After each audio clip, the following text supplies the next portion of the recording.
Hey, Farva. Nobody puts baby in a corner. Hey, is any of this sinking in? Don't mess with the bull, young man. You'll get the horns. You're dead. Dead. What's the name of that restaurant you like with all the goofy shit on the walls and the mozzarella sticks? You mean Shenanigans? No. You're talking about Shenanigans, right? Ladies and gentlemen, it's time for Spooktober again. And when tiny thing gets spooky, who are you gonna call? You're gonna call Ghostbusters. It's so fucking corny. I think it fits. I think it fits. It's so fucking corny. I mean, do you not want corny? I mean, are we having a good time? Who are you gonna call? Man. Oh God. Yeah. Oh, and that isn't corny. That isn't corny. Yeah. Matt's got his proton pack ready to go. I do. And hold on. He literally I got my ghost trap too. Whenever he got all that, he literally cried, which That sure did. My mama threw my shit away, and then I finally get it back 30 years later. Yeah, I'm happy. When did you get those? Christmas. Like this last year, Christmas? Or anniversary, one of the two. Your family knows you so well. Yes. Plus, I'm like, here's a list of shit I want. This is on there. Yeah. And we were like, yeah, fuck, we're tired of the proton pack every That's year. how I got Tor. Yeah. The Shuttle Zord. That I almost broke. Oh my God. Billy's back in Power Rangers. What? Yeah, he's doing the new season of Power Rangers. Oh man, Billy. I guess his movie did something. Yeah, we met him last year. He's a pretty cool dude. Nice. Yeah. Yeah, so we're doing Ghostbusters 2, 1989. Starting our Spooktober like we did last year with it. Yep. Right. This is a kid movie for me. I watched it all the time. I've watched it a couple times, but I mean, I remember this one than the first one for some reason. And you've not seen Afterlife, have you, Tracy? No, I haven't seen any of the new ones. Like my Ghostbuster knowledge stops with this one. And I grew up watching this one, and in fact, I agree with Alex there that it is much more two. The imagery of two is in my mind more than the first one is. Like Vigo is much more prominent in my mind when I think of Ghostbusters. I think of the pink slime. I don't know why. Yeah, I didn't see. It was a while before I saw the first one. Like, I mean, I was still a kid. It was just a while before I saw it. Yeah. Well, like it feels like the first one has a little bit more of a serious tone to it, and kind of try it. And like it's still kind of comedy, but it's still kind of more serious to it. This one is almost campy at times. Well, this one's absolutely made for kids because what came out a few years before this, Real Ghostbusters. Yeah. I mean, if you're watching this on video, you can see I have the original Ecto-1 and the 4 characters. And so they were like, we need to cater to kids in this movie, which is why you see a lot less smoking in this movie. Yeah. Wasn't there was a nudity in the first one, right? But there was some like... Oh, there was a ghost head. Yeah, but like, you don't get none of that in this one. Oh, no. I will say the only thing you get more in this one that I could have done without with was the Wes. I could have done with Wes Bill Murray. Yeah, we'll talk about that. Mm-hmm. And 1989, though, the year of sequels. Like, holy shit, dude. I mean, what all came out? What all came out in '89? So I wrote down a few of them. So we have Vincent Miller came out in 1989. Yeah, he did. We have Indiana Jones and the Last Crusade. Arguably the better one, the best one of the series to me. We have Karate Kid 3, which is not the best one in the series to me. Star Trek 5, Lethal Weapon 2, Back to the Future 2, Toxic Avenger 2, Police Academy 6. I'm more like trying to wrap my head around that they made a Toxic Avenger 2. Like they felt like that was necessary.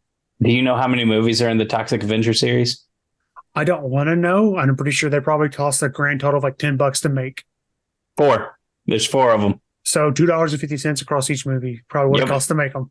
And they get the budget got less each time. You have Fletch Lives, which is like when you watch it now.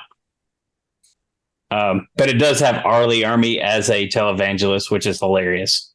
Oh, I bet. Fright Night 2. Jason Takes Manhattan, Friday the 13th, Part 8. It was the last one until Jason Goes to Hell. You have Nightmare on Elm Street 5. You have Halloween 5. Sequelitis. I mean, it seems like the 80s with sequelitis. Well, this is really when, franchises were kicking off. Mm-hmm. Obviously. I mean, I think I named like 4 movies there that have it, or in like 5 movies that are released above the second movie.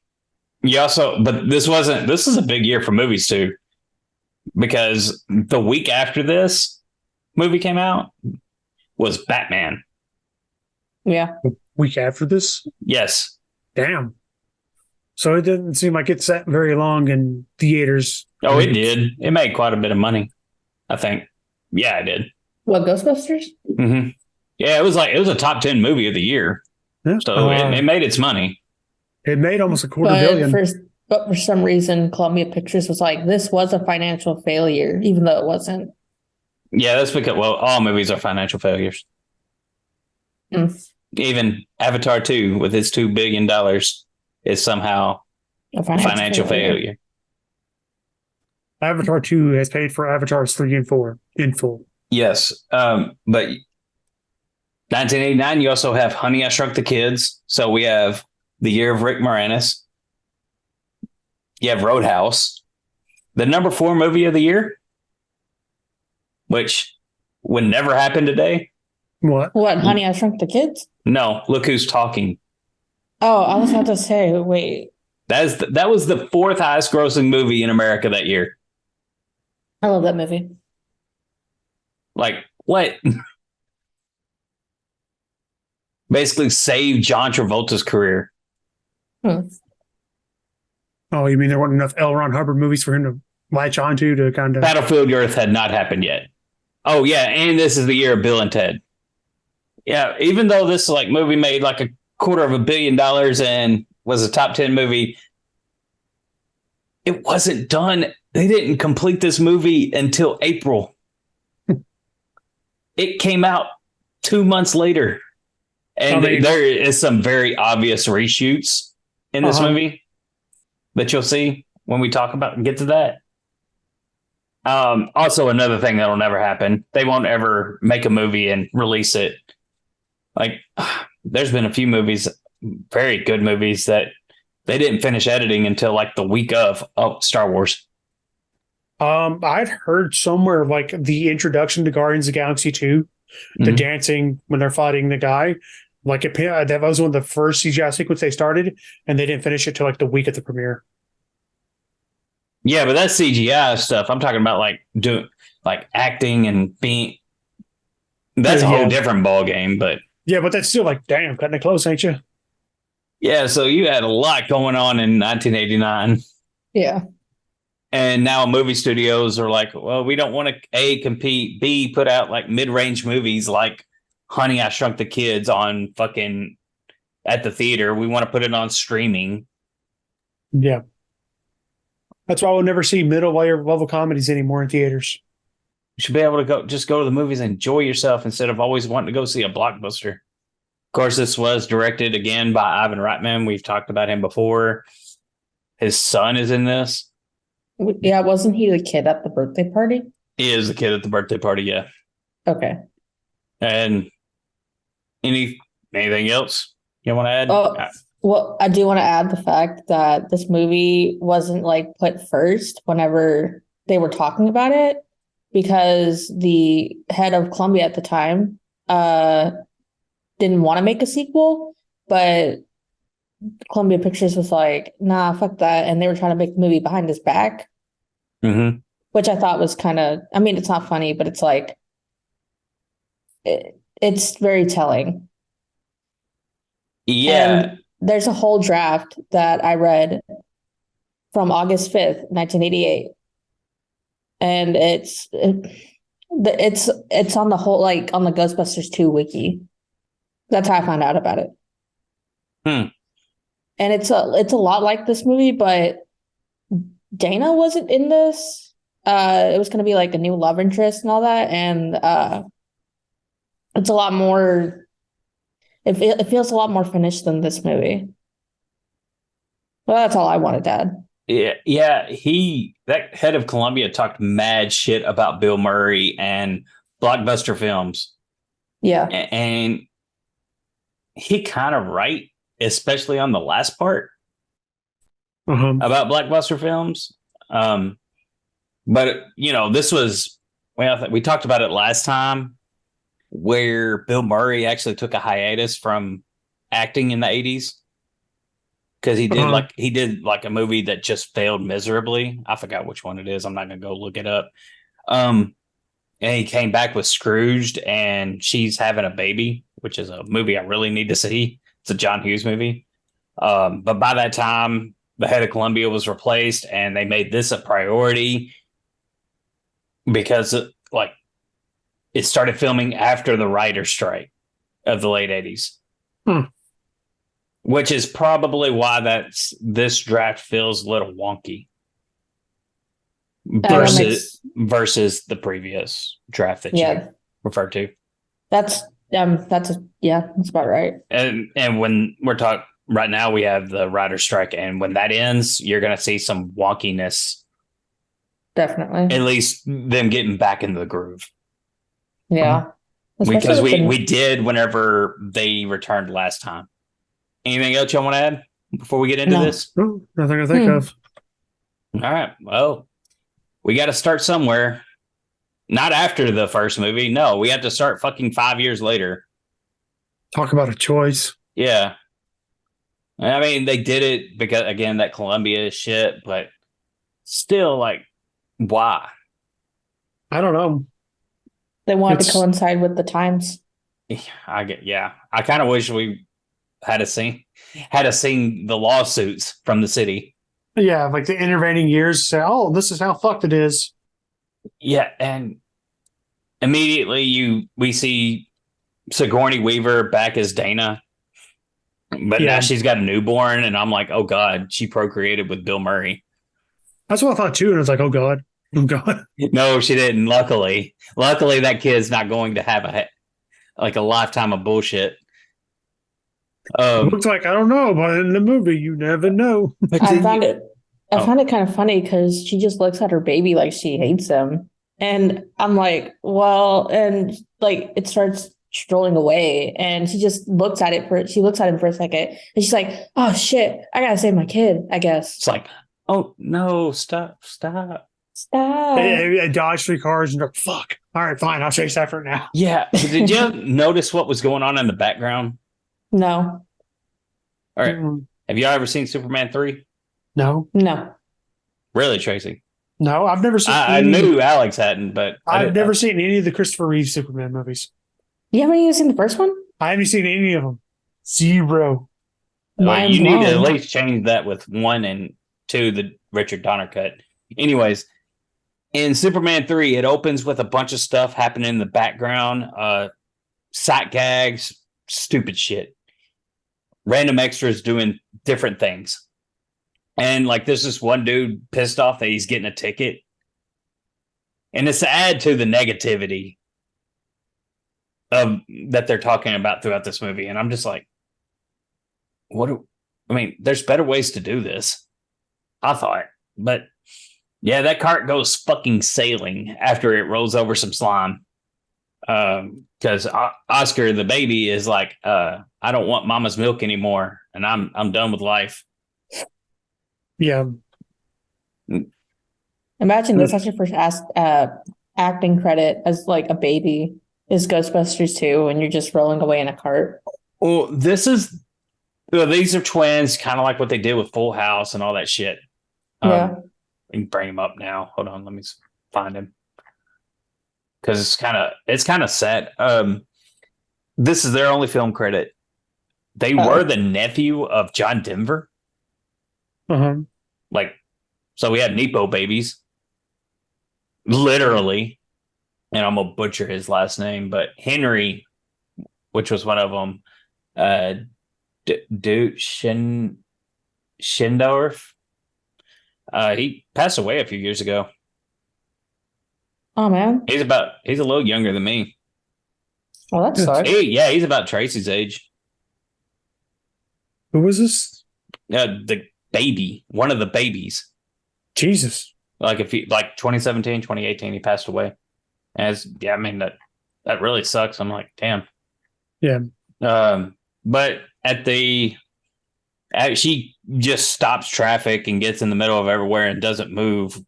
And that's when we get Ray Parker fucking Jr. playing the theme song. And you get Ghostbusters 2. Yeah, because we had to do the 2 to tell you that this is not your mama's Ghostbusters. For your Ghostbusters? A few years ago.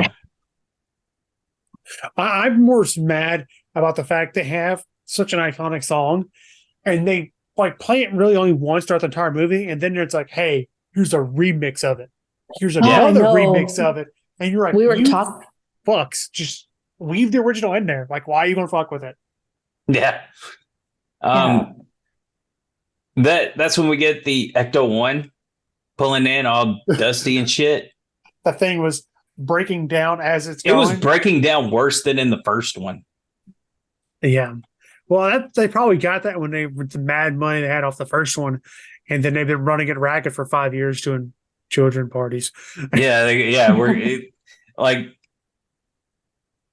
they're here at this party because they have no other work. Yeah. And that's when we see the mom, who interestingly is Mary Ellen Trainor. She's been the mom in a lot of movies like Goonies, Little Giants. I don't know if you're that's a movie I haven't seen in a long time. It holds up. I love that fucking movie. Lethal Weapon as the psychiatrist. In all 4 of those. Like, she's Richard Donner's friend.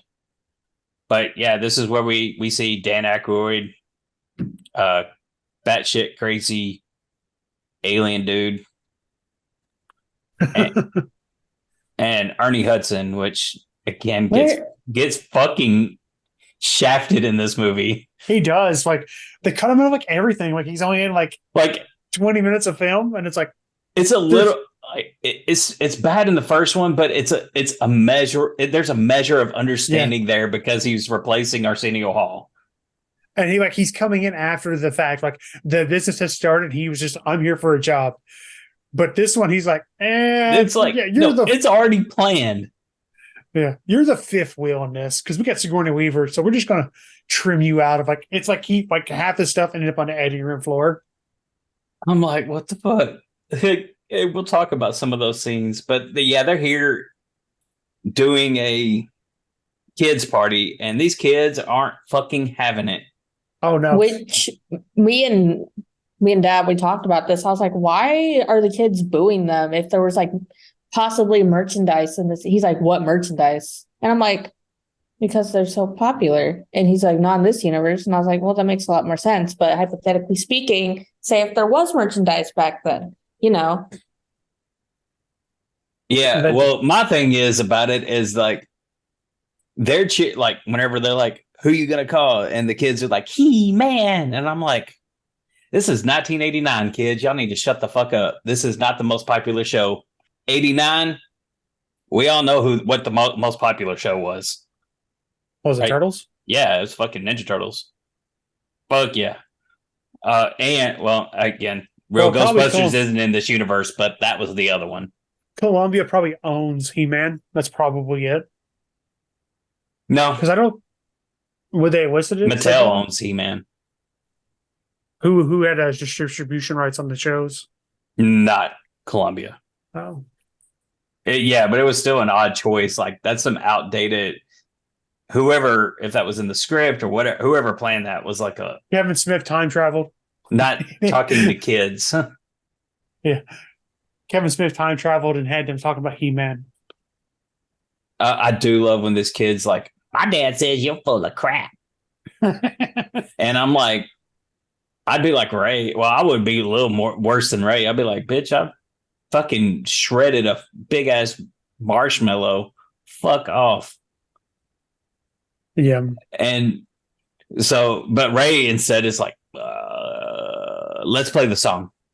And that's when I realized that they're carrying these fucking proton packs. They don't have fake ones for birthday parties. They're carrying the actual ones. Yeah. Nuclear devices Around At kids. birthday parties. Man, them kids just got their own taste of Chernobyl in that motherfucker. Like, what the fuck? Yeah, that's why they're probably suited to the fucking ground to begin with. Yep, and which vindicates the goddamn EPA man Walter Peck. Yeah. He was right. And I think we talked about like, hey man, he's an ass, but he's kind of right here in the first one we discussed. Yeah. It's like, yo, you kind of want to do this on the safe side. Like, this isn't fucking do whatever you want kind of moment. Yeah, and Dana goes to talk to Egon, late great Harold Ramis. And he's doing this experiment on people which would never pass Oh no. a board review. Never. No, and I'm loving that Egon has like multiple hands, like in different cookie jars kind of thing. Like, hey, I'm a chemist here, nuclear scientist here, like, the mad scientist. Just I got a little bit of everything. And now I'm going to run this very sketch psych eval. I am glad that they didn't make Egon blonde. Harold Ramis with blonde hair would not have worked. Oh, definitely. And because they incorporated a lot of the cartoon into this movie, as we'll see. I would say that, but at the same time, you can tell there's like a little bit of adult humor, but it's not that subtle. Yeah. No. He's doing this experiment though to he is increasing the heat and pissing off this couple, and he's like, you're here for counseling. No, they're not. You remember how unscrupulous Bill Murray's Venkman's experiment was in the first one? This is like 10 times fucking worse. Yeah. Well, I don't know. I don't know. He's using that for try to get laid. So yeah, like he was like sexual harassing people in the process of running that experiment. Yeah. Well, this one, they're just kind of like, all right, let's see what happens when you put a couple in a room and just turn the heat up and they sit in there and make them wait. Which, I mean, it's kind of shady, but it's not really terribly unethical. But if you're not giving them the premise of an experiment, then yeah, I mean, it's a little unethical. And then he's like, let's take the dog away from the kid or the doll or whatever. The dog, yeah. Which just make the kick her eye. Dick. Yeah. And I'm like, was this supposed to be Venkman? Because this is absolutely something Venkman would do. Yeah. But anyways, Dana is like, okay, I learned my lesson last time. I only want Ray and you to help out, Egon. Venkman can get fucked. Do not call him, please. And then this is where you learn that they broke up. She got married and then divorced. And we get no mention of that, by the way. Just that she's divorced. Well, I think there's like a few lines of dialogue later where she was like, oh, he wanted to go play here and yada, yada, yada. And yeah, but that's about it. But where's Venkman? You say, oh, he's on fucking TV hosting a psychic show. And did either of you recognize the guy in this scene? Nope. No. Have you ever seen Transformers? Yep. That's Sam Witwicky's dad. Oh, I was okay. I was like, I kind of know from somewhere, but I couldn't place it. Yeah. But he's talking to this. He's a book author who's like predicting the world will end at midnight at the end of 1989. And Venkman brings up a good point. He's like, why didn't you release this book a few years ago, dude? You would have made more money. Or, a couple of years from now and saying, like, why is the world ending this day instead of not 2 years down the line, To be fair, though, this type of book would only get released on Amazon Kindle for like $2 nowadays. I don't know. There's a subset of people that would still buy them. It's like the Zorp people from Parks and Rec. Hail Zorp. The other psychic, though, is like, yeah, the world's ending February 14th, 2016. Close. Close. Yeah. Close enough. Dark. We got on the darkest timeline around that time. So, I mean. Yeah, but she got it from an alien who... I'm fully convinced that she has made up this alien. Either the dude conned her and said he was an alien, and she bought it. She bought it, or she was having an affair on her husband, and she made up that bullshit. It is one of the two. Either way, she would fit right in with QAnon. So, I mean, yeah, that's what I was like. After this, he's talked to his assistant, and he's like, no respected psychic will come on your show. And I'm like, there's respected psychics? I mean, back then, yes. Nowadays, no. No. And then Bill Murray's like, I am a fraud. Like, kind of just openly admitting that he's a fraud in this. But then it's like, at least he's honest about it. Like, you remember John Edward, Tracy? Yeah. Are we talking psychic? Or are we talking? Yeah. Psychic. Candidate. There was this dude would always he had a TV show, psychic TV show, where he would do cold readings and pull somebody from an audience. Mm-hmm. And everybody would fell for it. And then there was this one dude who was like, yeah, you're full of shit.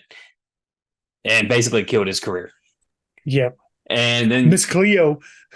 Yeah, I remember Miss Cleo. God damn those commercials. It was a 900 number commercial that you saw all the time. Call Miss Cleo for your psychic reading. And it was always on channels outside of basic cable and 9 p.m. and later. And then you had like that Long Island Medium that was on TLC or something. I don't remember that one. And then we have Gary Spivey. I think I'm going to be the only one that remembers Gary Spivey. The name rings a bell. He was a popular psychic, and when you pull him up, you might recognize him. But the only reason I remember him is because he was in WCW for all of a few weeks, working with Paul Orndorff in like 95. What the fuck is that hair? I know, right? He's got this like Phil Spector looking ass dome on his head that is gray. Like, it's like if William Murderface's hair was white. Yes. While he's talking to his assistant, the mayor comes in and he's like, hey, yo, man, you stepped us on the bill. So he is like trying to have some escapism on the lawsuits. Of course, you may have recognized his assistant in the movie. I was going to say, I did a little research, but I don't really remember. Well, Tracy may, because he's been in a movie, in our first movie. I made a note, but I don't remember. He was in The Running Man. It's Kurt Fuller. Okay. And apparently, I was looking up what he's been doing. Apparently, he's in that QAnon movie, Sound of That Freedom. Okay, okay. Yeah, that. He does such a good douchebag. Yeah, but I'm really hoping he just needed a payday for when he did Sound of Freedom. So I think some people feel that way, and some people were like, I'm buying in. Man, the adrenochrome fuckhead. I mean, when you get struck as lightning twice while filming a movie because you're playing Jesus Christ, I think that's a sign you should not play Jesus Christ. Well, it's kind of like we're recording this right as people are finally leaving Burning Man. And that is another thing. The universe is saying, hey, stop fucking doing this. Yeah. It's rich white people with more money than sense doing stupid shit. I found out today that the dude that sang Rich Man North of Richmond, he's at Burning Man. The irony, dude. It's like lick smacking good. He made an appearance on a Joe Rogan podcast. Yeah. and he wants Republicans to quit using nuclear. It's not about that, really. And then he shows up to the most elite thing you can go to. Yeah. With burning, or now it is, but you know what I think that is? I think the dude's an inside plan in the music industry. Like, let's do a grassroots kind of thing on it. anyways, yeah, obviously, yeah. The mayor is that. Did you hear that he's running for governor? Governor, yeah, like he's running for governor. You guys are gonna fuck us, and it's like, I mean, it didn't work for Michael Bloomberg. no, they work for Bloomberg Or de Blasio. Yeah, well, they're running for governor, not candidate president. Oh yeah, well, Michael Bloomberg would never be voted for governor either. No. Well, apparently, but we find out here that Dana's no longer part of the orchestra, which I'm like, what the fuck happened? Now she's an art restorer. Yeah, At it's still a art. different, huh? It's still art, I guess is what they're thinking. It's cool. Yeah, and I'm like, I was about to say it doesn't make sense for her to just leave the orchestra and then be yeah, an I'm like, art restorer for a museum. yeah, I'm like, art restoring is a very specialized profession. So is playing a specific instrument, which they only show once in this movie, just to be like, there's a connection. Her creepy ass boss, Janos, or is that how you pronounce it? Shit. Yeah, Janos, I think. This is Peter McNichol. 90s movies galore for me that I know him from. Adam's Family Values. He's the camp counselor. That's where I recognize him from. Okay, I was like, he looks so familiar. Like I couldn't specifically place him, but I remember seeing him stuff as well. And he always plays such a great little. I'm just gonna call shit heel, like a kind of like just a dude you want to just punch into the ground, just a nuisance. Oh, he's also in Dracula Dead and Loving It as the Renfield of that movie. It's pretty fucking funny. And it's not the only time that he cannot take a fucking clue. He gives off a where's my hug at kind of vibe. This is like, Creepy. this would be a great PSA for sexual harassment at the workplace. Yeah. And then we see Vigo the Carpathian statue stick out, or his painting kind of like sticks out, and it looks like some like Photoshop shit where you just like clicked and drug it. Mario 64. There we go. At the beginning of Mario 64, where you can grab the nose and move it. And that's what it reminded me of. And we immediately transition to Ray's bookstore. Vickman shows up. He's like, "What the fuck are y'all doing? Nothing." And yeah, this one dude in this bookstore is dressed like the fucking Matrix. I think it was just and that's what we need. We need a Matrix Ghostbusters crossover event. Yeah. Oh yes. And they tell Vinkman like, "Hey, yeah, we're working for Dana." And he's like, "My Dana," and I'm like, "Not your Dana anymore." Yeah, like we haven't had enough Vinkman in this movie to see the creepiness come out. It didn't take long until you start getting it. Yeah, and it's Bill Murray's like entire line through this movie are just like, I'm just here to say lines. There's no emotion. I'm just going to deadpan everything, and what you get is what you get. I'm here to cash a check. Like it's like he did more emotion than fucking Garfield. I know, like because he's like, "My Dana." Oh, okay. Well, you know. Yeah. So they go to Dana's when Vinkman just barges in. She was like, "I didn't want to fucking like I didn't want to work with you." And this is when we get annoying Vinkman. It's like the last time they talk about how problematic Vinkman is. Yeah. And he's already gaslighting their breakup. Yeah. And everybody knows Sigourney was way out of his fucking league at this point. Like, it's like not even like, no. I do love whenever the Ray and Egon are like looking at the baby, and he's like, I think Egon's like, appears to be ticklish, and the best shot they have was a no reaction shot for the kid. Like the kid's just like Just drooling, no cackling or anything. Yeah. Right. And Vinkman has to collect, shit from the baby while Egon reminisces not having toys as a kid, except for a slinky he straightened out.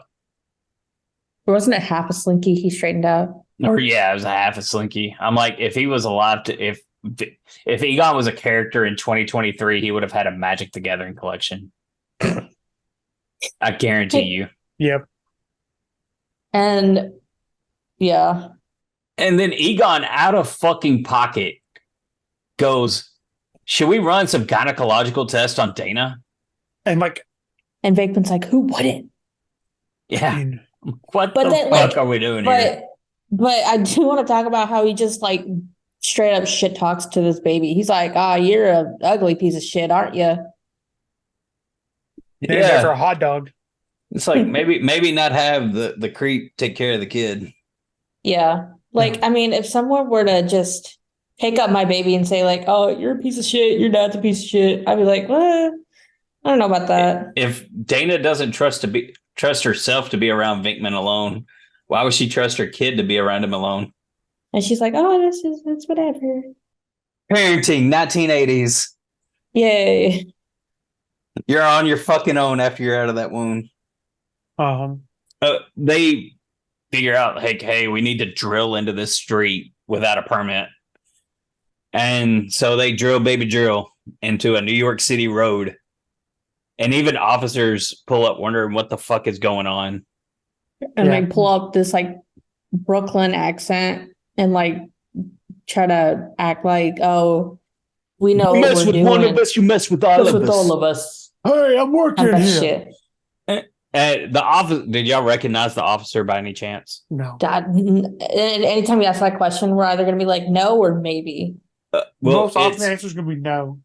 Because we don't have the 6-degree of connection Matt has in his head. Just here we go. Well, I figured Tracy might have because he watched Home Improvement.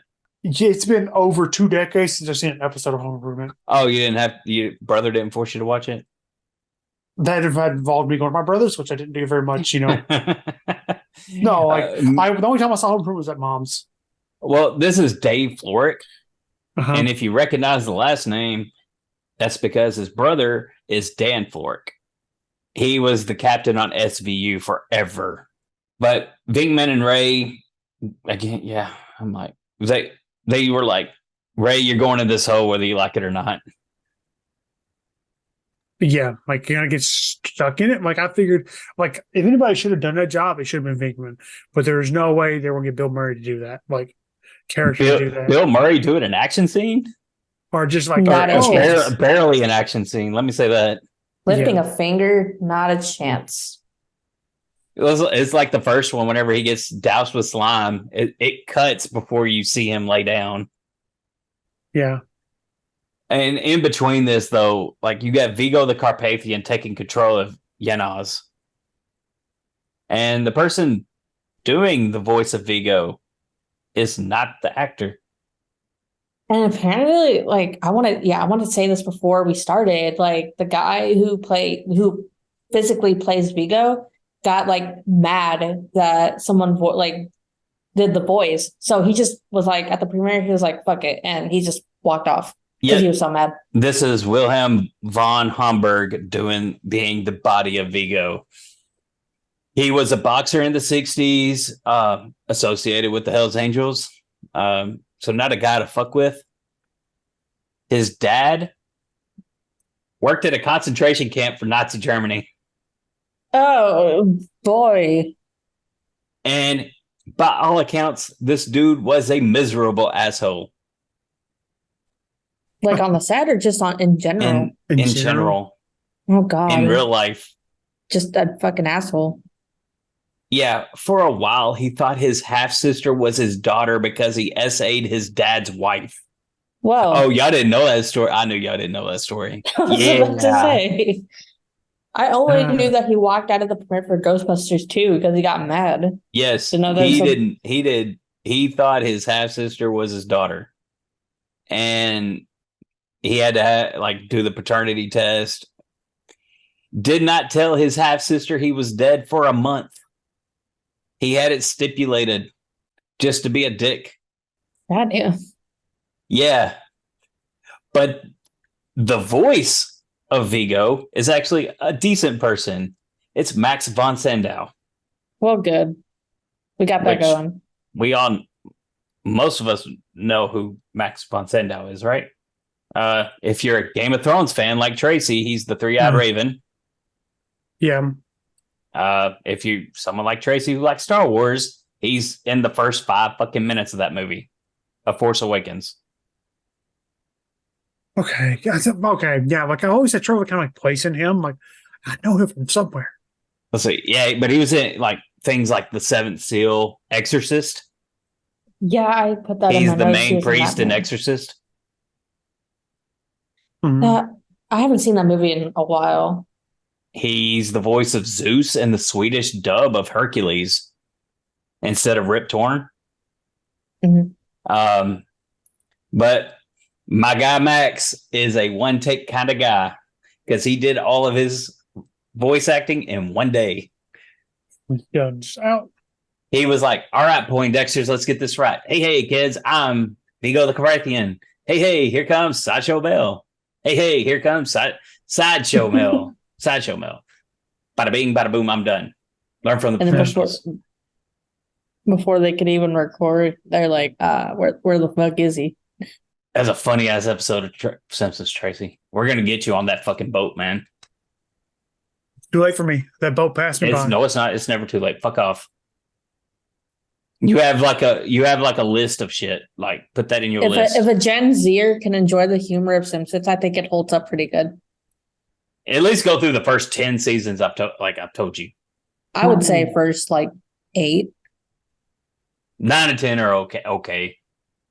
And they but then And after that, it's after- like you can skip all that.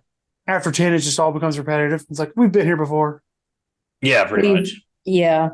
About this time is when Ray gets lowered into the subway system where there's a river of slime. Is it, I like to call it- slime. I would call it pink sauce because it just varies different colors. It's Gang, New gang, York's. gang, gang. Stop! pink. No, I didn't. I It's- didn't want that to happen. It's New York's booty juice. About this time, Con Edison's a big electrical that's who you get your utilities from in New York City. Comes to fuck with the Ghostbusters like last time when they cut the power. Uh-huh. And this the slime tries to attack Ray, which ends up causing a power outage to the whole fucking city. Not a grid, the whole fucking city. Yep. It's just Ghostbusters like just fuck. Yeah, Ghostbusters would be paying for that too in that lawsuit. That's probably this. I don't know how time. you knock out the entire city power with one pipe, but okay. Just a major thoroughfare, I guess. And so, but they are arrested and they skip the arrest scene and all that stuff because you're going to have another one later. Yeah. But we get to the trial, which this must have been what, like, in reality, a trial would have been like 3 months later. If even that. This is like the next fucking day. Well, I was thinking it was like the day of, but it makes a lot of sense. A lot of sense And for it like- to be And they did. 3 months later. And the judge is played by Harris Yulin, who's been in a lot more shit than I can fucking talk about. Oh yeah, I Uh-huh. did put that he was the detective in Scarface. Yes. Yeah. And he's just like, fuck all y'all. We we are not acknowledging Ghost here. We're not at all like, nope, fuck you guys. It does not happen. Not real. He's like, nope. Mm-mm. And Winston, Ernie Hudson, my guy, is smart because he's like, I ain't with him. I'm not getting prosecuted. Well, I'm a black. I know. Nope. I don't fuck. They didn't want me here. Nope. It's like the one time, like it's good, like to be Ernie Hudson in this. 'Cause it's like, It's like that Neil deGrasse Tyson movie. yeah. Again, but I feel like he's shoehorned into the scene. Did you? I like Moranis when he's like, I got my law degree in night school. Yeah. I did. Which again, and they're playing up like people that get their law degrees at night school aren't good. guess he didn't. I guess there's no money in being an accountant, Yeah. but apparently they can't hire a better lawyer, and they request a bench trial. If they went with a jury, they would have gotten off of it. I was about to say, you could get into law stuff about that, because I just know that this scene is kind of stupidly funny because of Rick Moranis. Yeah. And that's just Rick Moranis being Rick Moranis, though. Did anyone catch what Peter Venkman says in this scene? Oh God, no. I mean, I did, but I don't remember. Like what he calls the prosecutor? What does he call the prosecutor? Huh? He calls her kitten, doesn't he? Yes. Kitten? Yeah. And I was like, oh God. What the fuck? Is he a fucking Discord moderator? Shoulder What's touches going her on? too, right? Like, do what? He's like, oh yeah, I made a note. Like, yeah, shoulder touch on the kitten. On kitten was creepy as shit. Yeah. He does the into the spot of her shoulder touch. Like, hey. Oh my God. And for some reason, Court Fuller, who has no action in a fucking judicial setting, tries to help put him away. The Con Ed guy is MASH alum Richard Forangy.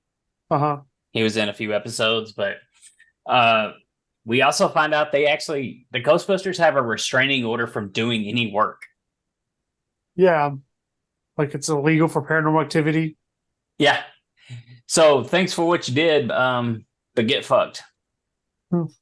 It's your fault that it happened. You guys caused it. It's like that. It's that superhero argument. I'm trying to remember where else I've seen it recently, or may have been watching this. It's like, hey, you guys got to save us, but you'll sue me if I save you. So I'm just not going to fucking do it. And then you guys can suffer without it. And it's not my problem at that point. Or it's like, now that you say it, it's kind of like that scene in Halloween Ends. Whenever, and spoilers for Halloween Ends, but it's like, oh, Laurie Strode, oh, you caused Michael Myers. Tracy threw off his headset. I didn't know you didn't watch it. Oh well. Anyways, Tracy's so far fucking behind, man. It's not even funny. I've never seen it, and I'm pretty sure that movie's going to show up at some point in time. This dude is not studying or anything, and he's got all the fucking time, and he does not fucking watch movies. I am watching movies. I'm just not watching the movies you want me to watch. That's it. It's not that big of a spoiler. It's just people are saying that Laurie Strode caused Michael Myers to kill people in Halloween Kills, which is fucking stupid. And I did not like that movie. You didn't like Kills? No, I didn't like, that or Kills. I didn't like Kills or Ends. Ends was not that great. I thought people love those. But it doesn't go well for the Ghostbusters because he's just like, no, fuck you. Guilty. No. Right, because you go. And I'm going to fucking go off about things. Yeah. Yeah, and that causes yep. the slime. You can go ahead. Alex. I was about to say, that causes the slime to like explode. And because it's activated by anger. It's more activated by emotion, but anger is So this is where we get the Scoleri brothers, and man, I'm paying attention to this, and I'm looking in the background, and the Con Ed guy pulls this little person and starts running with him. And this is Felix Silla, who was the original Cousin It. Okay, cameo. I mean, sure, why not? But it's time to light this shit up. And swear, Egon's like, these power cells have a lifespan of like 5,000 years. We're good. Yeah. And I do like the Do Ray Egon bit. I do too. I thought that was funny. It's cute. Mm-hmm. And I do love like the wind is blowing in this room, like fucking Judge Doom and Roger Rabbit. Like anytime you watch see Judge Doom, it's just a thing of wind. Yeah. Or like in The Shadow, thing of wind.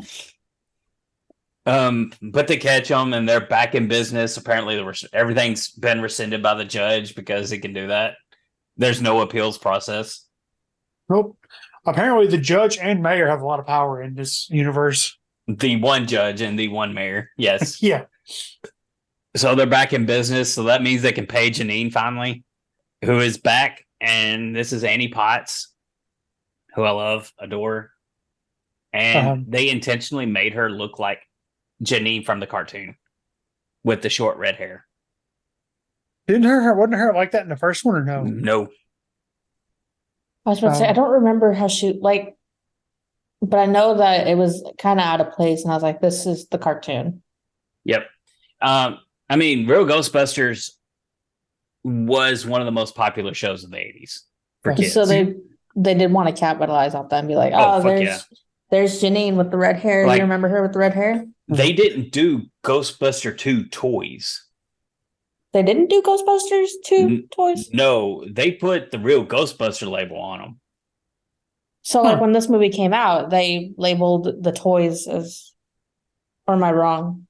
No, they just like called them something, but they were they gave them the Real Ghostbusters label. The label for, Now there was some other tie-ins that we'll talk about later. You know, I forgot about the Real Ghostbusters show. You said something about it earlier. It's on Prime, dude. Isn't it a on lot YouTube of those too? Well, they used to.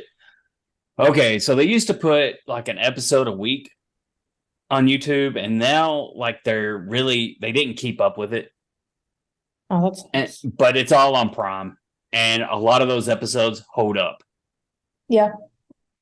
Like for an 80s cartoon, it is amazing how some of them hold up.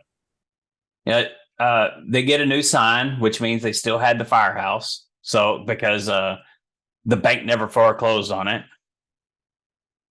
with how much ever fucking interest Ray had to pay for it. They bought and paid that in full in the beginning. But they give the sign the Ghostbuster 2 logo. Like where he holds the 2.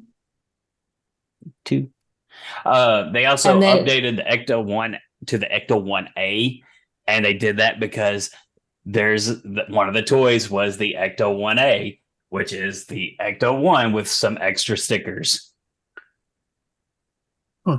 Again, they just threw like the slot, like the Proton Pack I have. They have a slime one. I don't know if I should bring it up now, but they do incorporate Slimer in this. Yeah. Who wasn't in the first one, but in the cartoon, and then now he's like their pet, but he's barely in it.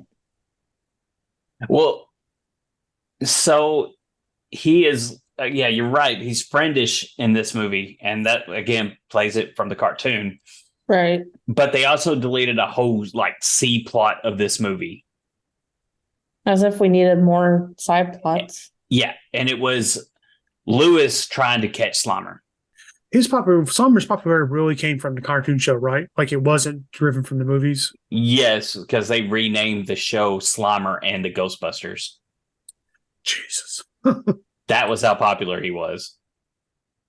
That is telling. Oh yeah, they also have updated uniforms with the more gray, like dark gray. Yeah.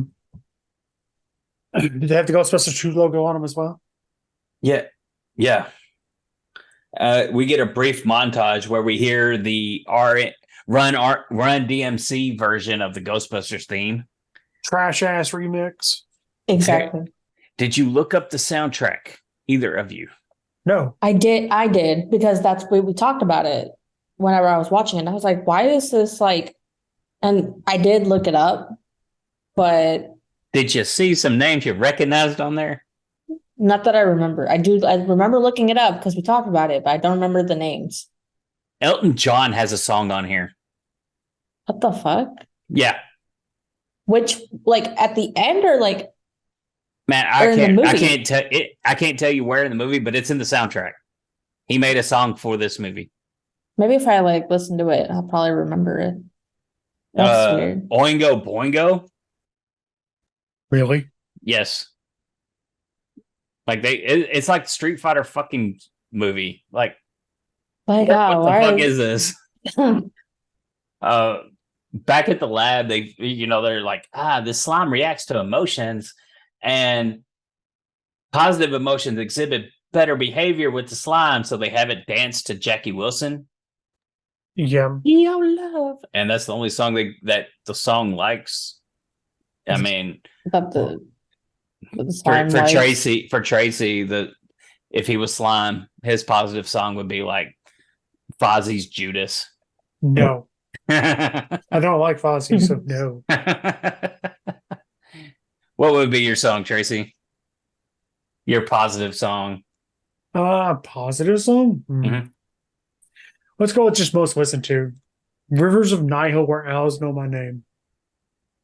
What will be your positive song, Matt? Well, I was going to ask you, Alex. I was about to say, God, I have a lot. I don't think Pick one. Custer.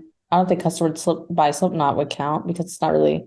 I mean, it's your song. Doesn't have to be anybody else's. And Yeah. so it's not. Well, I was thinking positive, but it's like if it's the most listened to, that's probably one. Such a random Slipknot song to choose.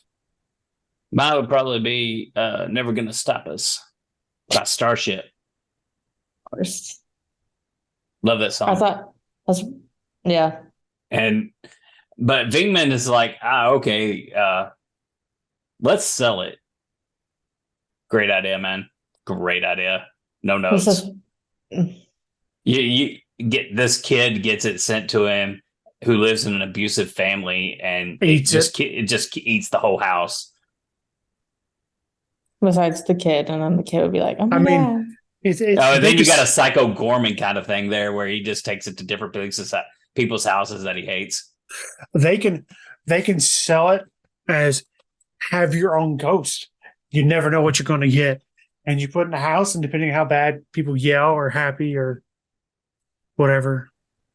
My ghost would be something like Mitch McConnell, man. That'd be dead. Huh? But that'd be dead, so you're in luck there. We don't know that he's not dead. He's probably just it's Weekend at Bernie's up in fucking Congress now, man. Between a few of them, yeah. Huh? Between a few of them. Oh, yeah. But so Venkman goes to see Dana for a little bit. I didn't realize in the late 80s, we still use terms like Orientalist. Yeah, that's a recent. I thought that was a little bit before then, but I was like, oh, okay. Sure. But Vigo's trying to mac on Dana here by smiling. It was smiling at her. So even as a painting, standing there motionless has to be annoying. Dana gives some exposition about how he wanted to be a dictator. He's basically Vlad the Impaler. Yeah. I accidentally called him Viggo Mortensen in my other podcast. Yes, Viggo Mortensen. Wait, you what? I actually called him Viggo Mortensen in the other podcast. Like from Ghostbusters, and they're like, wait, don't you just mean Viggo? I'm like, oh, right, you're right. Mortensen's not Aragorn, sorry. Yes, Viggo Mortensen as a fucking dictator would be amazing. I don't know if I'd want to be part of his country, but I think it'd be kind of cool. We're not totally anti-dictator. You have to be a cool dictator. Like if you played Aragorn, that's probably the only case. What about M. Bison? Okay, Raw Julia. Finkman here. Like, what the fuck is he talking about, man? Did you hear him? I just kind of tuned him out a little. I was like, what is he on right now? Like he starts getting into it with Yanaz, and he's like, you're not gonna get a green card with this attitude. That's what, yeah. I was like, oh boy. It's like, homie, what are we doing here? Nothing good. Dana goes home though, and I don't know if this was her idea or whose idea it was for Sigourney Weaver to drop her fucking top. It was definitely their idea. Slime wants to get a feel too.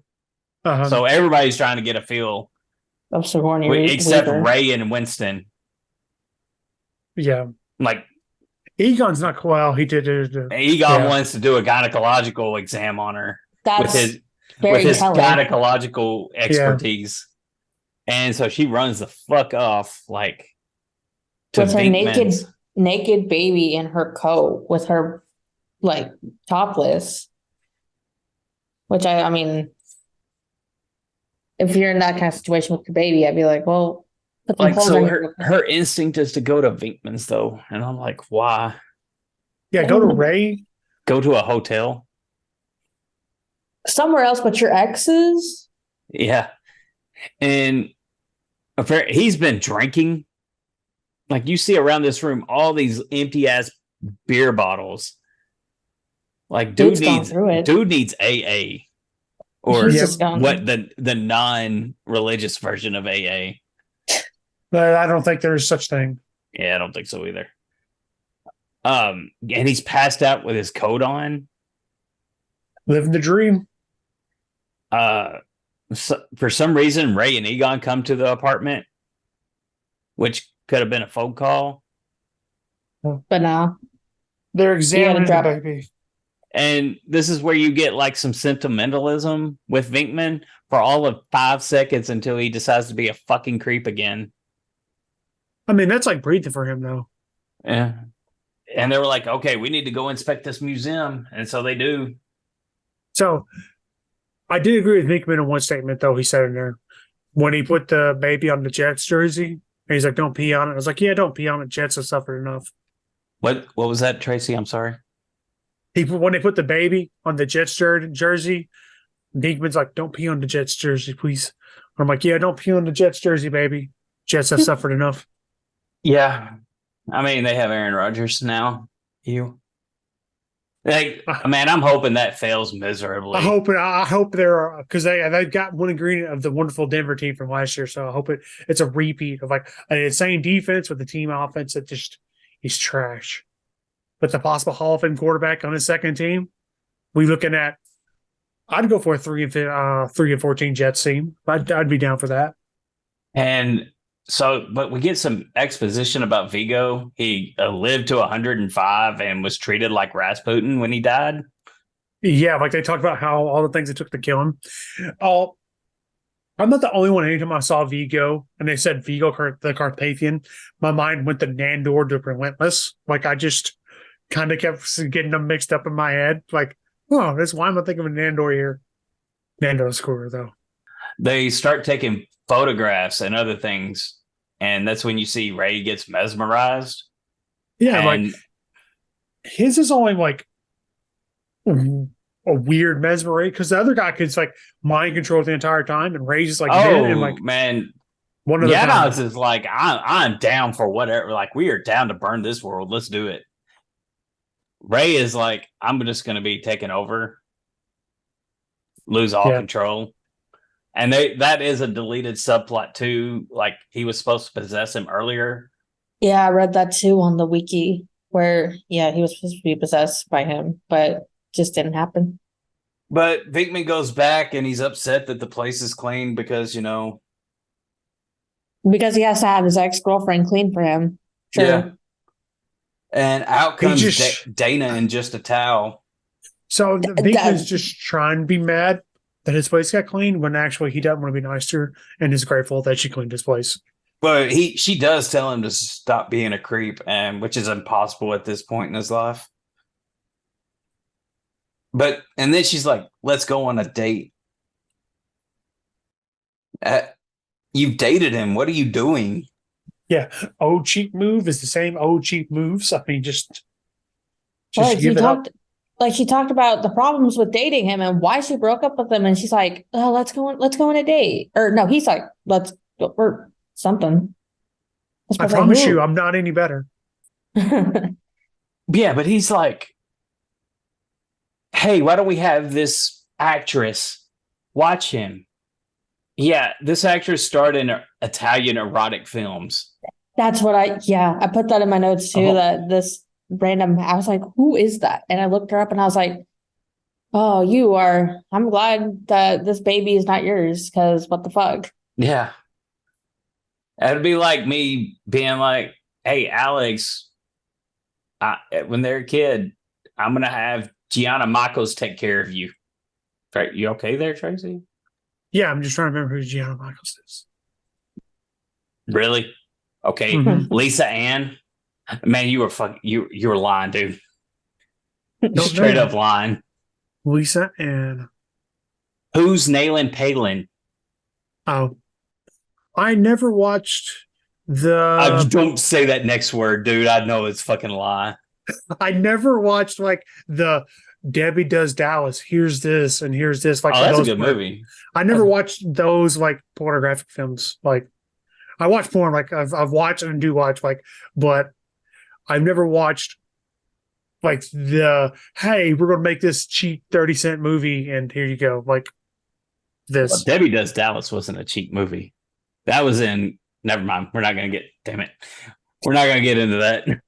But Janine tells Lewis, "Hey, it's time to leave. Like we clock out o'clock. It's time to get the fuck out of here o'clock." And he's like, "I want to date you." And I'm like, my whole thing about that is, why the fuck are they doing this relationship? The one with Egon was already established. I guess they had a whole Finkman and Dana thing and just broke up. No plot there. Just, oh, well, yeah, date fucking Rick Moranis. Sure. Oh, did you see the dust cover she had for the monitor? That's okay. Did Yes. Yes, back in the day when monitors were fucking huge, you had a dust cover that you slipped over it. Yeah, I was like, it wasn't super. Yeah. I was like, I knew the purpose of it. Oh, like so modern, like so they were more just so like, oh, this is a big ass screen, we don't want it to be out. Then like, well, let's make it pretty. Well, it was a dust cover because you had a lot of holes on top, so dust didn't get in it. Uh-huh.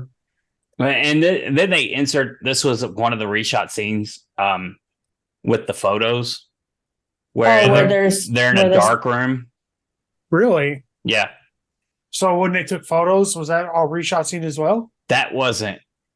This was because they needed more connection on what was going on. Okay. Oh, so they didn't even know what was going on. They were like, fuck, we gotta keep up. Yeah.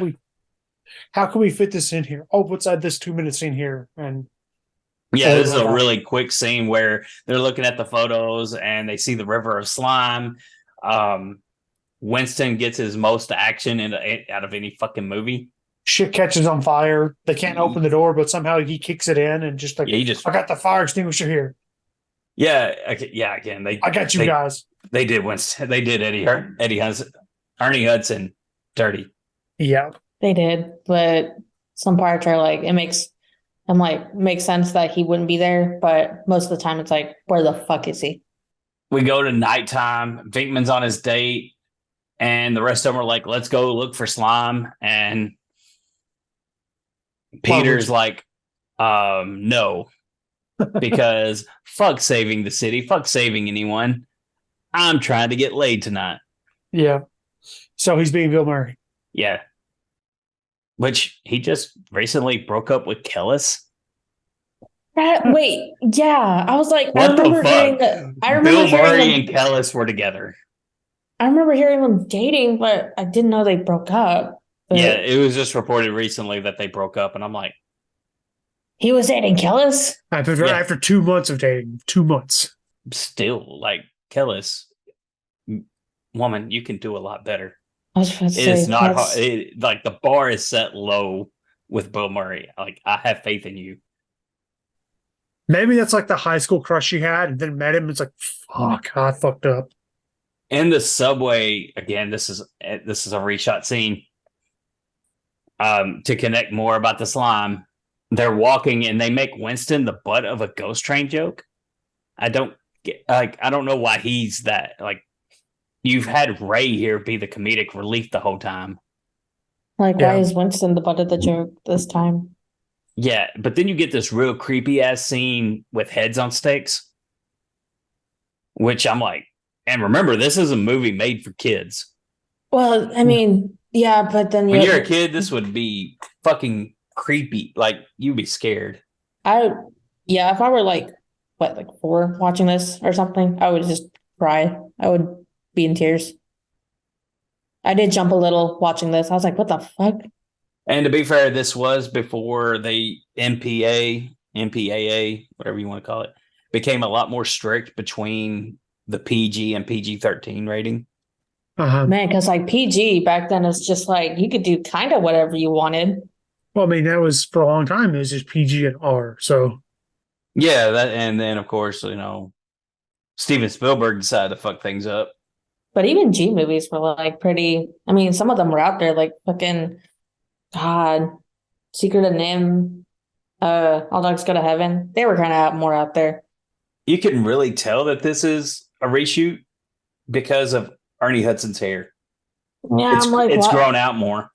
Oh, Yeah, I'm like, this isn't the Ernie Hudson I know. But the three who are actually trying to save the city find this river of slime and this old subway, still the same place that Ray was at. And I'm like, okay. So above them's a big ass hole. I mean, it's New York City in the late 80s, 90s. That pothole's probably there till 2000 something. Oh yeah, Rudy. I tried to get laid on Borat. Giuliani wasn't mayor yet. I'm just saying that New York City was a shithole till 2009. It was all right when I went in the 90s. It wasn't near, like, it was not as gentrified as it is in recent memories. But Ray and Egon jump in after him when Winston falls in the slime, which Venkman would never. He'd be like, you three got this. But they emerge from like down the river in front of the museum and start fighting. And that's when Egon's like, take off your clothes. I kind of wanted to see Egon get in a fight. They get stripped down. Yeah, in onesies. Which, who wears those anyways? I don't know. People born in like the 50s. Yeah, and so they have to run to Dana and Venkman, who apparently told them where they were eating. But they're having this conversation, and she's like, I was protecting myself from you. And I mean, good choice, woman. Good choice, Sigourney. But then she says he's better than he thinks. No, he's not. No. Not at all. No. And this is about the time the three run in. They spell out what's going on. And they were like, hey, it's going to the museum. And that's when Dana's like, you mean my museum? Yeah, your museum. No, the fucking other museum that we've not even remotely been at this whole movie. The Museum of National History. The four are then escorted out when you get the second most popular Ghostbusters song with Bobby Brown. Is it the On My Own or whatever? Yeah. I was about to say, because I did look that up, and there's like a music video, I think. Yes. With with Street Fighter, like how they were tying the movie in or whatever, but it's with Ghostbusters. Mm-hmm. Yeah, and they also gave Bobby Brown a cameo because he's the doorman that opens the police car at the mayor's. I didn't even notice that. I didn't either. Man, but that music video, it is a very microcosm of the late 80s with the clothes, with the editing, with the everything with the Rick Moranis. Yeah. And I'm also trying to figure out how Peter got looped into being taken to the mayor, eventually getting looped into going to the asylum. Magic. Yeah. Well, he went with them because he was kicked out of the restaurant as well. And he's like, I guess we'll go talk to him about it. Might as well. And then Kurt Fuller was like, the mayor put him in here for a few days. Let him go off. And we get to talk about how much Janine wants to fuck Lewis. Yeah. Oh, he is into ear play for sure. Oh, he's like, you want to play Boggle? She wants to play Boggle just with your own personal asset. That's what she with the baby in the other room, which, like, I'm like, what the fuck? He's like, yeah, I want to have kids too. And he's like, fuck. And she wants to raw dog some accounting, man. Mm-mm. She wants a baby. Dana arrives but Dana shows up not really concerned about Peter and any of them that are trying to save her life and her kid's life. And it's hilarious when Dana shows up here because Rick Moranis is like, I wasn't cheating on you, I promise. And it's like, why are you acting like that? Like, you guys act together. But Janine's got this big fucking, so you want to join energy? She does. Like, you want to be our unicorn? That is what's going through Janine's head. Yeah. Dana just wants them off their fucking couch, like, go somewhere else. Because Janine keeps in mind that Lewis and Dana fucked. Right. I completely forgot about that. Tracy, the cogs are turning in Tracy's head. The cogs are trying to turn, but it's very much like that scene in WandaVision when Vision's cogs are trying to turn and it's not working. Lewis was the keymaster. Yeah. Dana was the gatekeeper. So Dana and Lewis, like, as Dana and Lewis did not, but as the keymaster. Yeah, it's like Wonder Woman 84 for two bodies. They fucked. Yeah. Though. And they never really talked about that. They never went to counseling for that. Because probably should have. Fucking happened. In fact, there's only one deleted scene where they mention about the time she became Zul. And that's it. Wow. Yeah. They never talk about it. You would think like 5 years later, it's like, but still, you would probably want to talk about it. So we get to the mayor's office and he arrives again. This is David Margulies. We talked about him before.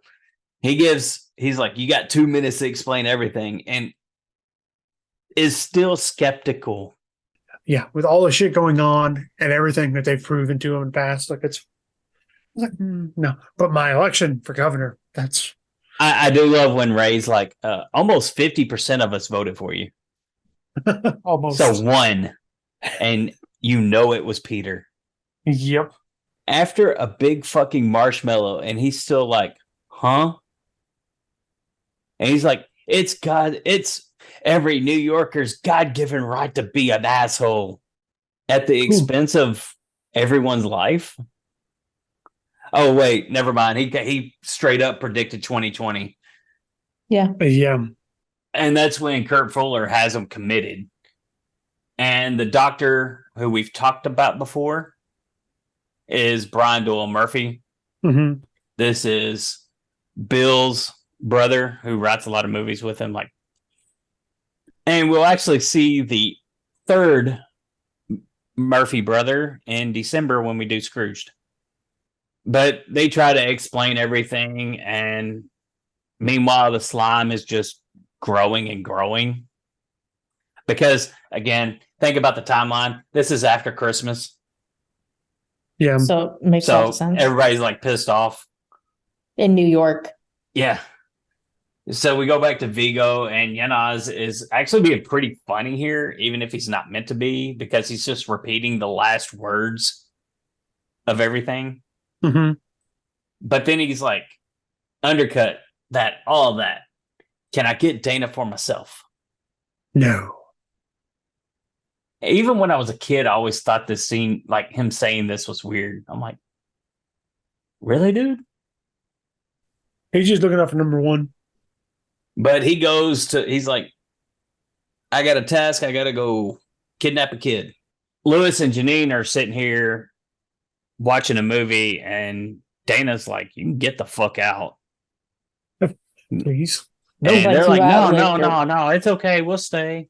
Maybe you. No, seriously, get the fuck out. Maybe if you watch, you'll join in eventually. Yeah. But they're watching The Lady from Shanghai because Rita Hayworth had passed away a few years prior to this. And Lewis is like me at talking about movies on a date. So he is right. Rita Hayworth was famously married to Orson Welles, but she didn't leave him for a polo player. Uh-huh. She left him because he wasn't interested in being married. So it's kind of like a little bit of real life Citizen Kane there. Uh-huh. Yeah, and this is about the point, like Dana's like, Yeah, I remember us fucking. Yeah, you got to go, man. And this is when Oscar is out the window. And we get creepy ass Mary Poppins with the scoop. So this is wild. Me thinking like this is wild because Data's trying to save her son. You know who wouldn't save their son? Peter Venkman. No, Eric Clapton. I mean, that's a real piece of work, anyways. Yeah, you know what happened with Eric Clapton, right, Alex? Not really. No, you'd have to go through it. His son fell out of a window. Okay, that's right. In Manhattan. Oh God. And a lot of people speculate that he was high on fucking drugs. Wouldn't shock me. Like I was actually heard some video, like heard a joke, like you know what the one thing Eric Clapton would save his cocaine. But he's just walking out the window, and the way they had to have done this filming, like holding him up. Because he's got those little baby bow legs, which is cute. Uh-huh. Just trying to stand,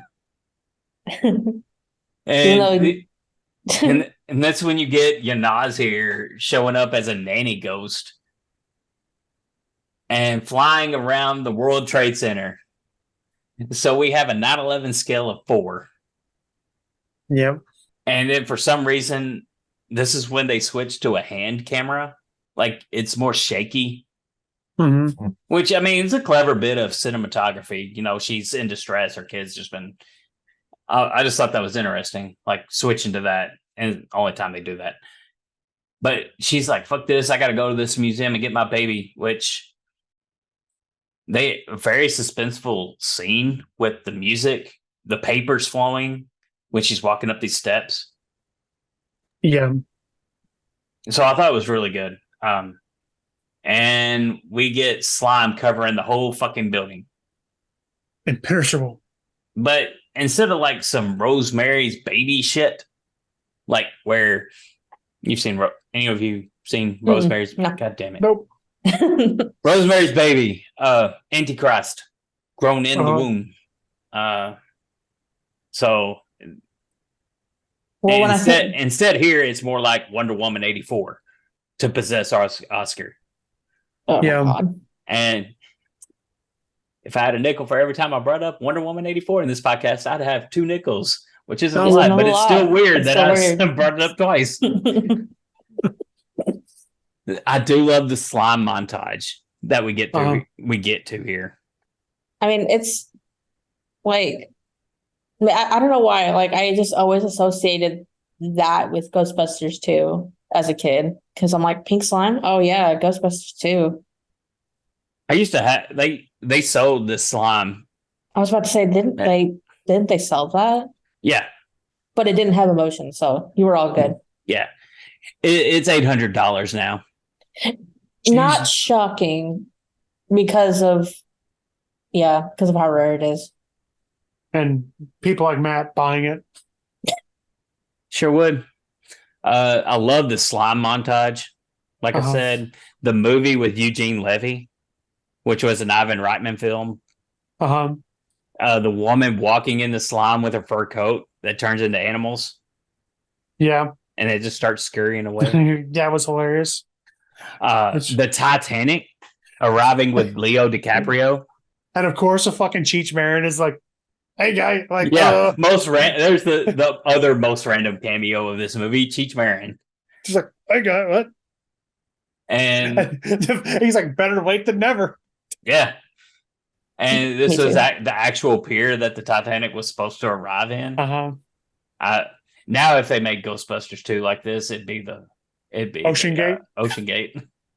And the cameo would probably be someone like Chris Pratt. Ugh. Or something like that. Something dumb. No, I know who it'd be. Who?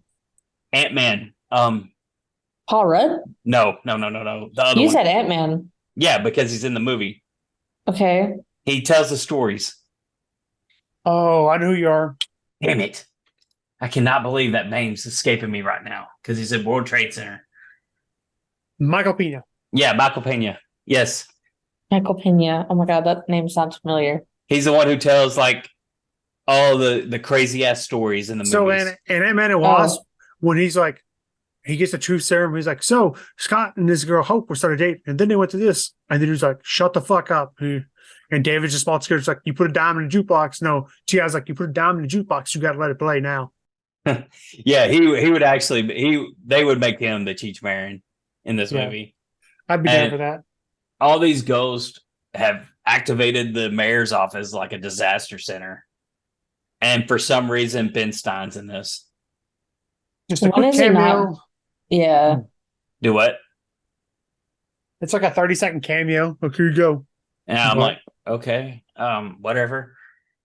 But and the current mayor, I do love when he's like, I was talking to former mayor of New York City who's been dead for a long fucking time. Yeah. Excuse me. Kurt Fuller, he's like, yeah, about those Ghostbusters. I had them committed. And the mayor's just like, get the fuck out of here and give me the Ghostbusters. I love when he says like, somebody give me the Ghostbusters. Hope that forced him out of a job. Yeah, and the sky becomes dark, which it never goes light after this. And so again, like we're hitting some of the same notes from the first movie. Yeah. They're a little different, but they're also the same. But Ghostbusters, they're released, and they head to the museum, so they get like the police escort again, like in the first one. And they try to break into the slime, and they're like, "Yeah, we can't do this. What do we need to do?" And I do love on the Ecto 1A, it's got a slogan on there: "We believe you." Peter Venkman hasn't believed a motherfucker in 2 movies. But he needs his frauds. He is, yeah. Now, the second time believes somebody, though. Oh, go ahead. I was just going to say, like, Ray, Egon, and Winston, they believe other people. They're like, yeah, man, I'm with you on that one. And the second time we get some proton pack in this movie. Only the second time. And this time it's with a crowd watching them. They really want to shit. This movie really wants to shit on the people of New York City about how negative they are. Uh-huh. I mean, what movie in like the late 80s, 90s would positively say anything about New Yorkers? None of them. Yeah. What, Planes, Trains, and Automobiles? Nope. No. It doesn't. That's not a positive New York fuck Kevin experience. Bacon. Yeah. But they figured out, like, we can use a huge steel-ass statue and get in here. Nothing else. Just that. They make it work. So they go to Liberty Island and take the fucking Statue of Liberty. And this is where, I love this scene where they're with the awesome slime tanks. Uh-huh. I'm like, oh yes, new toys. But they coat her with positive slime inside of it, and they use a NES Advantage controller. Uh-huh. Did you ever play with that, Tracy? Not really, because that involved money we didn't have. Fair enough. I didn't have it, but I never liked it because I'm like, how do you can't hold it? You can't hold the controller like a controller. You have to set it down like it's kind of like people that play Street Fighter fighting games with those like $300 ass fucking joysticks. Yeah. I think that's all his purpose was. Like, hey, you can use this instead. But what fighting games you playing on NES, Tracy? Street Fighter 1? No, the fuck you're not. Because you can't Ninja find Turtles? that shit. Ninja Turtles 2? Well, maybe Turtles 2. Turtles 3? You didn't need that. You could use that controller. But you Tournament could. Fighters. Tournament Fighters, maybe. Galaga, maybe. Kind of. It might have been to mimic the arcade experience as well, because you had Galaga, Asteroid, Gauntlet, and stuff. So, like, So, this is what you're doing with this fucking controller. Hold on. Let me back the book up. As Matt gets You're just like this Yeah. when you're playing. To anyone watching. To nobody watching. No, yeah, no way. Well, we'll find out. We're putting it on YouTube now. Shut the fuck up, Oh. Tracy. Okay. This is why we've been recording a video. Or to anyone listening, he's trying to explain how that controller will work, which I don't know anything about because I'm not an 80s kid. But I love this because they light this statue up with with Jackie Wilson. Uh-huh. You know you love.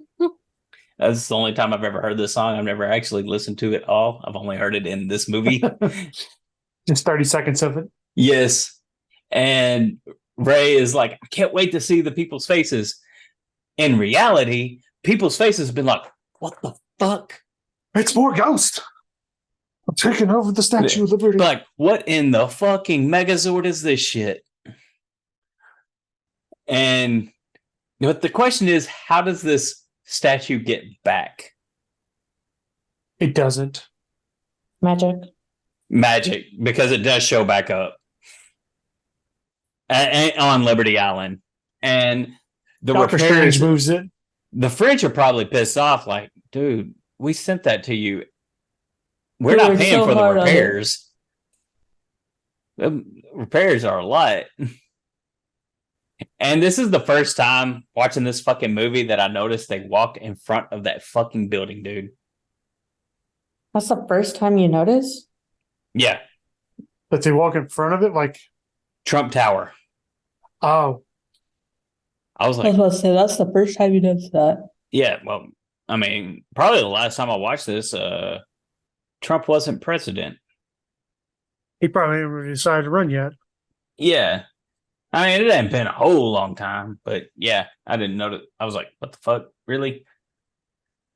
Oh, movie about New York City. We got to involve his ass for some fucking reason. As if they, well, Like, I was about to say Home this Alone before. 2. I was about to say in Home Alone 2. I do love online when they were like, former star of Home Alone 2 has been indicted. God damn, that was so hilarious. You can see his mugshot right here. Speaking of mugshot, did you see where Fulton County may collect money? Really? Yes, because they own the copyright on the photo. Because he's trying to make, shit. like, he put that shit on, like, t-shirts or something, trying to sell it, and it's like, yeah, Dad told me about this, and I was like, fucking dumbass, what the fuck? We'll see, but generally, yeah, that's public property.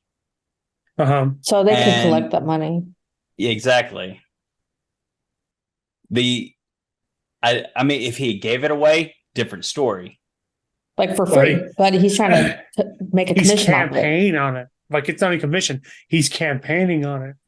Yeah, and it says never surrendered, even though he surrendered.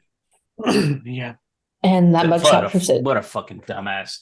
Anyways, at the same time, Lewis is like, I'm going to put on Egon's uniform because I guess we're the same size, even though Egon's like 5 foot taller than.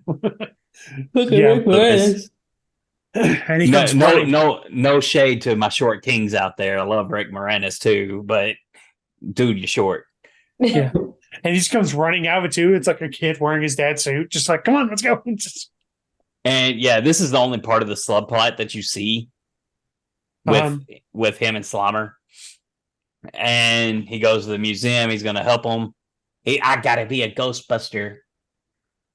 But they break in through the top, and Vigo is just almost possessed the child. But he disappears from the painting while they douse Janos. And I'm like, dude, you could do that this whole time? Why the fuck didn't you do that? Like, the whole plot of this movie could have been saved if you had just left the fucking painting, dude. Yeah. If you could possess one person, you can, and he'll end up possessing Ray, which means he could have possessed Janos. Well, they didn't want to do that.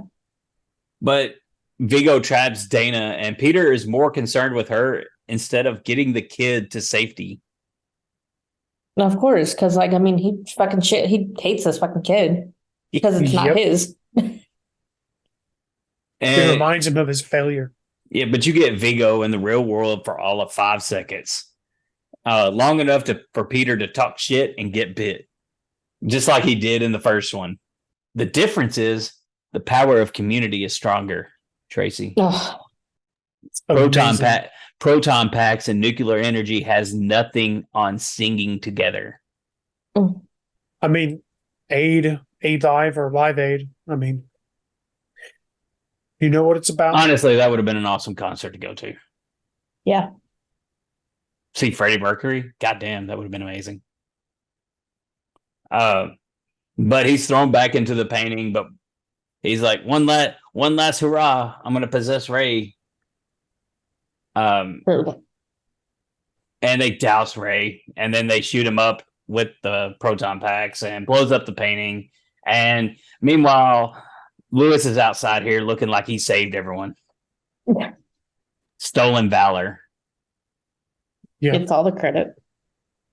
Like even these New Yorkers are running around him like, you did a good job, boy. You did a good job. And he's like, thanks. I do love when Ray and Yanaz are all emotional. I love you, man. I love you. It's the power of positivity. Don't you dare be sour. God, dude. Oh, man. I would love for the New Day to bring that back. But we get a new painting because apparently when you kill a ghost, you get to it apparates a painting out of nowhere. And it's just four of them with the baby, like he's baby fucking Jesus. And they're goofy at the same time. Looking goofy. Like it's like fucking it's just it's stupid. I mean, it's better than the snapshot into what the movie we watched last week. True. But we end with the Ghostbusters coming out like in the first one. Credits rolling. Some more Bobby Brown. We do get a montage of the actors this time with either alternate takes or deleted scenes. Uh-huh. And it totally ends at the end of that with back on Liberty Island. They put the Captain America shield on the fucking Statue of Liberty and fixed everything. And they get a key to the city. They finally get recognized for their hard work for saving them. After like 5 years. And that's how we end the movie. So we'll go around like we usually do. And we have any thoughts? We'll start with Alex.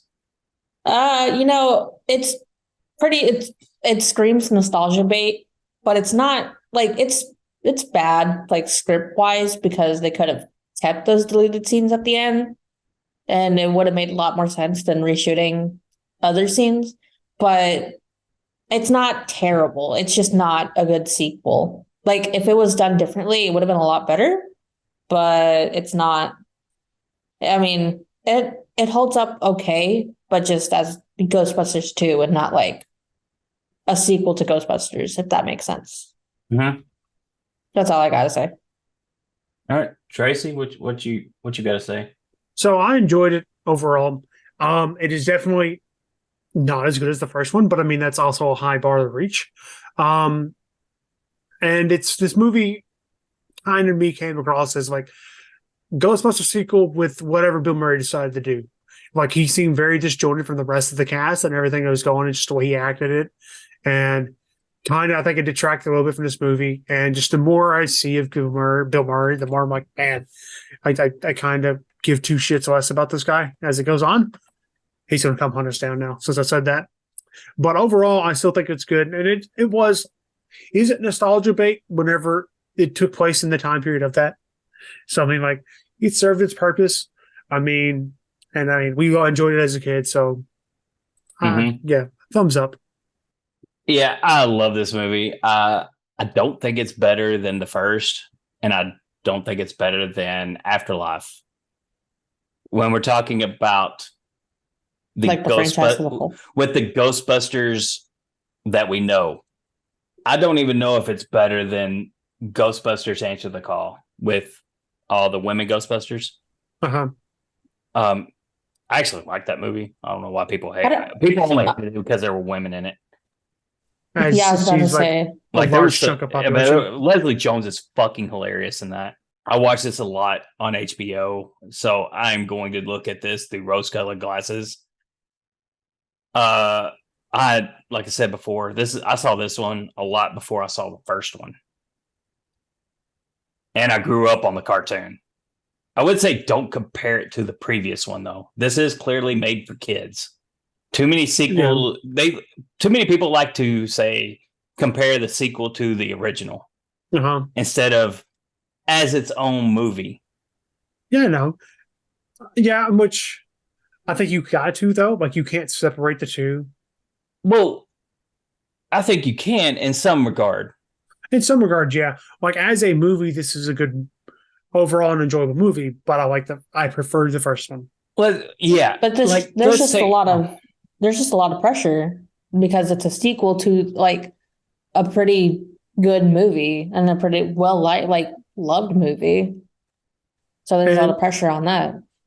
And also, this kind of reminds me as of like movies from the 80s, where like the first one was much more adult oriented, and the second one that came back, like we're going to make this one kid oriented, and that's Conan the Barbarian and Conan the Destroyer, in which that's also a harder like shift than this one is from adult to child, because that went from R to PG, like boom boom, and just here's. But it's like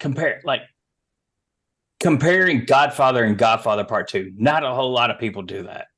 Well, they're both pretty good in that regard. Yeah, I mean that's a 1A 1B in a lot of people's favorite movies of all top movies of all time now. Yeah, but there's some franchises that get like we're not going to compare this to the Star Trek is an great example of this. Like they're looked at individually,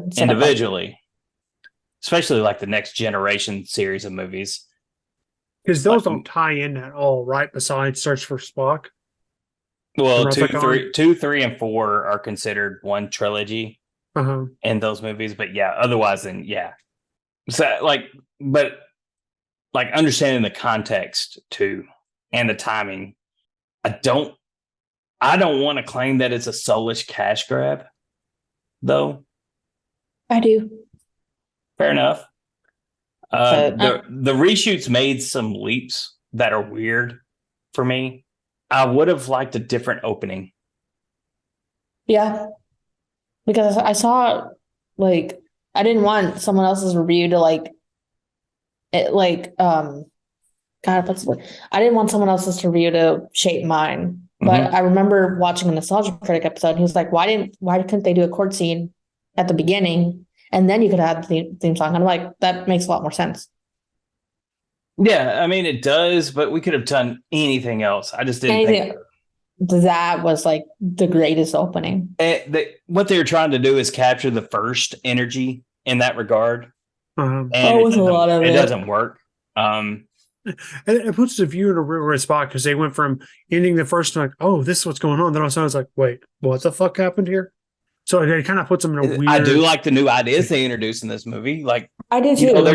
They're trying to provide they're trying to say something in the movie, like with positivity. That's true. That's true. I do like that. I think that's pretty commendable. I do think the writer's strike affected this. I do, but I haven't read the actual screenplay, so I don't want to. I was about to say that draft I mentioned. It was like before that, I think, or during. I really don't get how people forget or deny the events of the first movie. That has never made sense to me. Well, because a lot of politicians are like, this didn't actually happen, which is kind of like what happened in 2016 Ghostbusters, and in every other Ghostbuster except for Afterlife. But yeah, I love this movie though. I mean, I'd watch it again. It's a fun ass movie. I'd watch it for fun. I wouldn't psychoanalyze it too much like we did here. Yeah, but it's a fun movie. It's a fun movie. It's a fun afternoon. Little afternoon movie. But that does it for Ghostbusters 2, 1989. We are done with it. We still, if we're doing this 2 years from now, we can do the other. Well, 3 years from now, we'll have the entire series of movies. Woo woo. We'll probably have about 3 more breaks involved in there too. Yeah, bro. If it happens, it happens. Yeah. I mean, if we're taking breaks, please just bear with us. We'll get around to it. Yeah. But who suggested next week's movie? I think it would be Alex. I was about All right, Alex. Alex, you get to introduce the movie Next. for next week.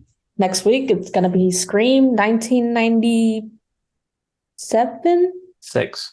6. Okay, I was just a year off. So, yeah, Scream 1996 with Matthew Lillard and Drew Barrymore. So, An iconic horror film. That I've Pretty- never seen. Surprise, surprise. Oh, you haven't? shocker. I've never So- seen a single Scream movie. I I mean, have. I'm not a horror movie watcher. I mean, that's just what it is. I don't watch horror That's fair. movies. That's fair. I give it But zero it's- shits about them. Like, I like it's to If you're watch- around in 7 years, finally Tracy will finish that series. I like to watch shitty mid-level action teenager movies. That's fair. I mean, it's a horror movie, but it's also a good, I want to say parody of horror movies, but it's a good like making fun of horror movies, but also embracing it. That's Yep. how I would describe it. If the 80s introduced Wes Craven to a bunch of Gen Xers, Scream introduced Wes Craven to a bunch of millennials. Exactly. So, this is going to be a fun movie to watch. Can't wait till next week. Hey. Until then, I was Matt. I was Tracy. And I was Alex. All right. Peace. Watch our shit. Listen to our shit. Get those views up. Share it with other people that you love. Or if you don't love, share it with those people. Thanks for Annoy tuning them. in. Annoy them. Send our shit to people like you would an MLM. All right. Peace. Peace. Deuces.